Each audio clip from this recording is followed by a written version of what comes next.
नमस्कार दोस्तों, आप सभी का स्वागत है हमारी कहानी नवरात्रों की सीरीज़ में। पिछले वीडियोस में हम लेके आए थे आपके लिए पहले और दूसरे दिन पूजी जाने वाली माता की कथा, और इस वीडियो में हम आपके लिए लेकर आए हैं नवरात्रि के तीसरे दिन पूजी जाने वाली माँ चंद्रघंटा की कहानी।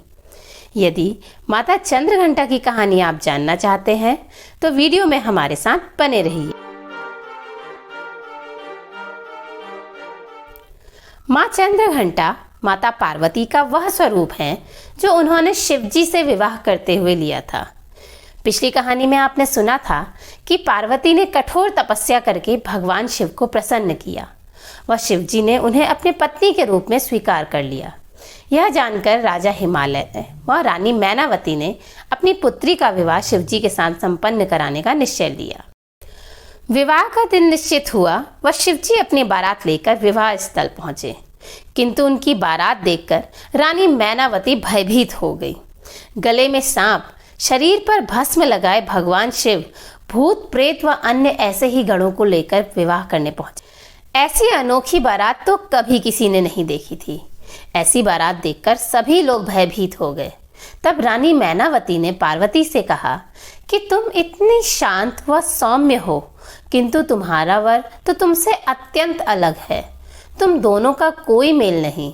तब माता पार्वती ने सभी के संशय को दूर करने के लिए एक ऐसा रूप लिया जिनके माथे पर शिवजी के समान ही एक अर्धचंद्र है, 10 हाथ हैं जो विभिन्न शस्त्रों से सुशोभित हैं।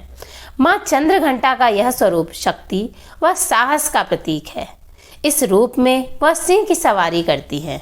माँ चंद्रघंटा का यह रूप देखने के बाद सभी लोग समझ गए कि हाँ, ये ही है शिवजी की अर्धांगिनी।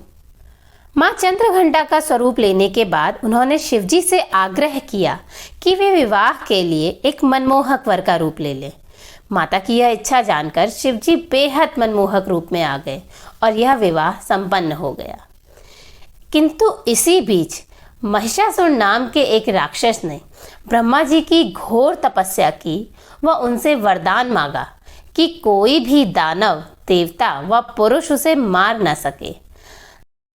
दरअसल महिषासुर स्त्रियों को बहुत ही कमजोर मानता था और उसे लगता था कि स्त्रियां तो उसे कभी कोई हानि पहुंचा ही नहीं सकती। अपनी इसी क्षीण सोच के कारण उसने अपने वरदान में स्त्रियों का कोई वर्णन नहीं किया। ब्रह्मा जी से यह वरदान मिलते ही महिषासुर का अहंकार बढ़ गया और उसने स्वर्ग पर आक्रमण कर दिया। सभी देवताओं को पराजित कर दिया व उन्हें स्वर्ग से निकाल दिया। तत्पश्चात धरती पर आकर उसने तीनों लोकों में अपना वर्चस्व कायम कर लिया। सभी देवता महिषासुर की शक्ति से भयभीत हो गए थे, इसलिए वे मदद मांगने ब्रह्मा, विष्णु व महेश के पास पहुंचे। तब ब्रह्मा जी ने बताया कि महिषासुर का वध केवल एक स्त्री ही कर सकती है जिसमें सभी देवताओं की शक्ति का कुछ अंश हो। यह जानने के बाद सभी सोच में पड़ गए कि ब्रह्मांड में ऐसी कौन स्त्री है जो इतनी सारी शक्ति को एक साथ संभाल सके। तब ब्रह्मा जी ने ही सबको याद दिलाया कि पूरे ब्रह्मांड में माता पार्वती के अलावा इतनी शक्ति एक साथ कोई भी स्त्री नहीं संभाल सकती। तब देवी पार्वती ने जन कल्याण के लिए एक बार फिर से देवी चंद्रघंटा का रूप लिया और तीनों देवों ने अपनी शक्ति का कुछ अंश उन्हें प्रदान किया। इसके साथ ही भगवान शिव ने अपना त्रिशूल, विष्णु जी ने अपना सुदर्शन चक्र व अन्य देवी देवताओं ने भी उन्हें अपने अपने दिव्य हथियार व शक्तियां प्रदान की। इस प्रकार देवी पार्वती ने त्रिदेव की ऊर्जा व अन्य देवी देवताओं की शक्तियों के समागम से एक सशक्त देवी का रूप लिया महिषासुर वध के लिए, और इसी रूप को जाना गया माँ चंद्रघंटा के नाम से। जब माता चंद्रघंटा ने महिषासुर की सेना से युद्ध किया तो उसने देवी को एक सरल सी स्त्री मान अपने सेनापति को कुछ और सैनिकों के साथ युद्ध क्षेत्र में भेज दिया। देवी चंद्रघंटा ने कुछ ही क्षण में उन सबको धूल चटा दी। तब महिषासुर को उनकी शक्ति का अंदाजा हुआ। अब वह कई रूप बदल बदल कर उनसे लड़ने आया। कभी वह हाथी बनता, कभी सिंह, तो कभी भैंसे का रूप धारण कर लेता। किंतु माता चंद्रघंटा अपनी शक्ति व साहस से बार बार उसे परास्त कर देती।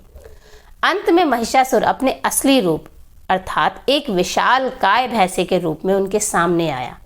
उसने चालाकी से माता पर प्रहार करने की कोशिश की, किंतु माता चंद्रघंटा ने एक पैर उसके सीने पे रखा। वह अपने त्रिशूल के एक ही वार से उसकी वध कर दिया। महिषासुर की मृत्यु के साथ ही देवताओं में खुशी की लहर दौड़ गई और उन्होंने अपना स्वर्ग वापस हासिल कर लिया। चारों तरफ सुख व शांति का वातावरण फिर से फैल गया और माता चंद्रघंटा भी अपने पार्वती स्वरूप में कैलाश लौट गई। माता की यह विजय न केवल बुराई पर अच्छाई की विजय का प्रतीक है, बल्कि हमें जीवन की हर चुनौती का सामना साहस व दृढ़ता से करना सिखाती है। यदि आपको भी माता की यह साहस व दृढ़ता की कहानी अच्छी लगी तो इसे अवश्य लाइक करें व हमारे चैनल को सब्सक्राइब करें और कमेंट सेक्शन में जय माता दी लिखना तो बिल्कुल भी ना भूलें। आप सभी को शुभ नवरात्रि।